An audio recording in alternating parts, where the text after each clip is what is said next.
আসসালামু আলাইকুম।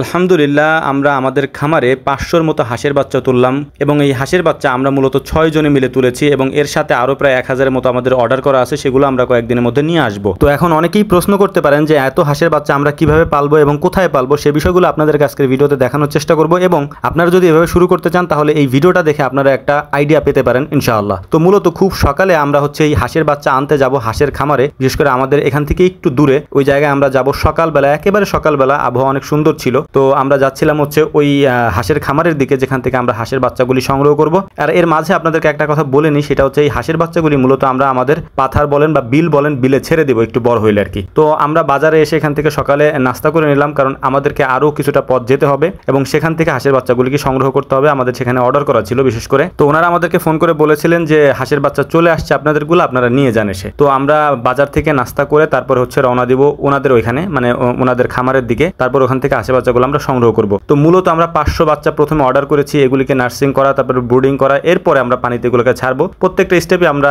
ইনশাআল্লাহ আপনাদেরকে দেখানোর চেষ্টা করব যদি পরিস্থিতি স্বাভাবিক থাকে। তো আমরা একটা পলিথিন নিয়ে নিলাম, কারণ বৃষ্টির ঘনাঘটা অনেক বেশি, যে কোনো সময় বৃষ্টি নামতে পারে। তো আমরা ওনাদের খামারে চলে আসলাম। খামারে আসার পরে দেখলাম যে ওনাদের যে হাঁসগুলি আছে এগুলিকে ওনারা সকাল সকাল ছাড়তেছিলেন এবং এত সুন্দর লাগতেছিল দৃশ্যগুলি, আসলে মানে কি বলবো, মানে মনোমুগ্ধকর একটা ব্যাপার। তো ওনাদের এখানে অনেক বেশি হাঁস, এটা বিলের মধ্যে ওনারা ছেড়ে দেয়, একেবারে পুরো এরিয়া যেটা দেখতে পাচ্ছেন এই এরিয়ার মধ্যে ওনাদের হাঁসগুলো ছাড়া থাকে এবং এখান থেকে হাঁসগুলোকে আবার সন্ধ্যার দিকে একা একাই চলে আসে এবং প্রত্যেকটা ভাগ করা আছে হাঁসের সাইজগুলা, কোনটার কেমন সাইজ। তো এখন অনেকে বলতে পারেন যে ভাই এত হাঁস যেহেতু আপনারা নিচ্ছেন, এত হাঁস আপনারা কিভাবে পালবেন। মূলত এই হাঁসগুলোকে আমরা প্রথম 14-15 দিনের মতো ব্রুডিং করবো, অর্থাৎ আমাদের বাসায় রাখবো, বাসায় বলতে আমাদের খামারে রাখবো এবং সেখানে রেখে একটু বড় হইলে 14-15 দিন পরে এগুলোকে আমরা আমাদের বিলে ছেড়ে দেবো আর কি। এবং আমরা যেহেতু 6 জন, যেহেতু এইগুলা একার পক্ষে সম্ভব না, আমরা আমাদের পাড়ার 6 জন এবং এই 6 জনে মিলেই এইগুলাকে আমরা, যাদেরকে আপনারা দেখতে পাচ্ছেন ভিডিওতে, এরা সবাই এক একটার অংশীদার আর কি। তো আমরা মূলত টোটাল ছাড়বো 1500-র মতো, 1500-এর মতো। তো আমরা প্রথম পর্যায়ে 500-র মতো নিয়ে নিচ্ছি। এরপরে এই হাঁসের বাচ্চাগুলোকে সাথে আমরা নিচ্ছিলাম কিছু খাবারের পাত্র, যদিও আমাদের এইভাবে পালার আগে পরে কখনো অভিজ্ঞতা নাই। তো আমি যতটুকু আলহামদুলিল্লাহ মানে এবার শিখছি, এটা আমার জন্য অনেক বড় একটা ব্যাপার। আর এর মাঝখানে একটা কথা আপনাদেরকে বলে নিই, সেটা যে গরুর লাম্পি স্কিন সম্পর্কে, লাম্পি স্কিন ডিজিজ সম্পর্কে বা গরুর গায়ে ফোসকা পড়া বা পক্স, এই বিষয়গুলো নিয়ে অনেকে আমাকে প্রশ্ন করতেছেন। সব জায়গায় ইতিমধ্যে এগুলো অনেক বেশি হচ্ছে। তো এই বিষয়গুলো সম্পর্কে আপনাদেরকে খুব শীঘ্রই বলার চেষ্টা করবো ইনশাআল্লাহ।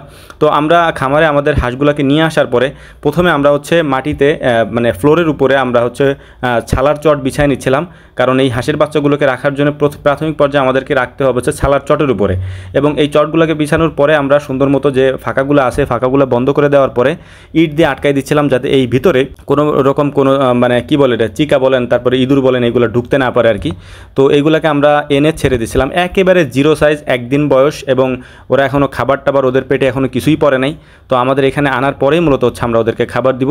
তো আমরা কিছু ওষুধও নিয়ে আসছিলাম ওইখান থেকে এবং সেই ওষুধগুলোকে আমরা এখন ওই হাঁসগুলো ছাড়ার পরে ওষুধগুলো দেওয়ার চেষ্টা করব এবং ওষুধগুলো দিয়ে তারপরে ওদেরকে প্রথম দিন আমরা মুড়ি খাইতে দিব। এটা আপনাদের কাছে হয়তো অবাক লাগতে পারে, প্রাথমিক পর্যায়ে প্রথম দিন ওষুধ ভেজানো পানিতে ওদেরকে মুড়িগুলোকে ভিজে তারপর ওদেরকে খেতে দিতে হবে এবং দ্বিতীয় দিন থেকে ওদেরকে আমরা ফিড খাওয়াবো। এভাবে আমরা 14 দিন আমাদের এখানে রাখবো, 14 থেকে 18 দিন অথবা 20 দিন।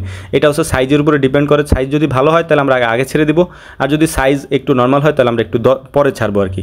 তো আপনাদের উদ্দেশ্যে আরেকটা কথা বলে রাখি, সেটা যে আমাদের বিলে প্রচুর পরিমাণে খাবার থাকে, যে কারণে বিলে এগুলাকে ছেড়ে দিলে এর পরবর্তীতে সিজন শেষে এগুলোকে আমরা ধরবো অথবা বিক্রি করতে পারি। যদি ডিমের উপর চলে আসে তাহলে আমরা এগুলোকে ভিন্ন অন্য একটা অবস্থায় আমরা রাখতে পারবো ইনশাআল্লাহ। যদিও আমাদের পূর্ব অভিজ্ঞতা নাই এইভাবে বাচ্চা পালন করা, আমরা যেহেতু ছোট ছোট বাচ্চা বাড়িতে আমরা পালছি, কিন্তু এভাবে কখনো বাণিজ্যিকভাবে পালা হয় নাই। তো এবারই প্রথম।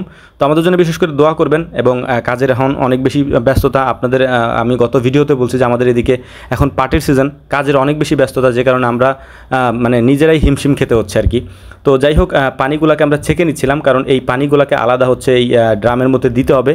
এই পানিগুলাই মূলত হাঁসের ক্ষেত্রে বেশি খায় এবং পানির ক্ষেত্রে অনেক সচেতন থাকতে হয়, কারণ ওরা প্রচুর পরিমাণে পানি খায়। এবং এর মধ্যে আমরা পানিগুলো দেওয়ার পরে ওরা দেখলাম যে প্রথমে পানিগুলাই কি খাচ্ছিল, এরপরে আমরা মুড়িগুলোকে মাখিয়ে নিচ্ছিলাম, কারণ মুড়িগুলোকে মাখিয়ে নেওয়ার একটাই উদ্দেশ্য, মুড়িগুলো যেহেতু শক্ত থাকে, শক্ত মুড়িগুলো ওদেরকে দেওয়া যাবে না। মুড়িগুলোকে ভেজানোর পরে, নরম হওয়ার পরে এটা ওদেরকে খেতে দিতে হবে এবং এরপরে ওরা এটা খাবে। তো মুড়িগুলোকে আমরা করে নিলাম, নরম করে নিলাম একটু ওষুধের পানিতে ভিজায়, এবং তারপরে যখন আমরা ওদের ওই ছালার চটের উপর ছিটাই দিচ্ছি তখন ওরা এগুলোকে খাচ্ছিল আর কি। তো মূলত প্রসেস এইটাই, প্রথমে এগুলোকে আনার পরে সুন্দর করে নরম একটা ছালার উপর এগুলো ওষুধগুলোকে রাখতে হবে।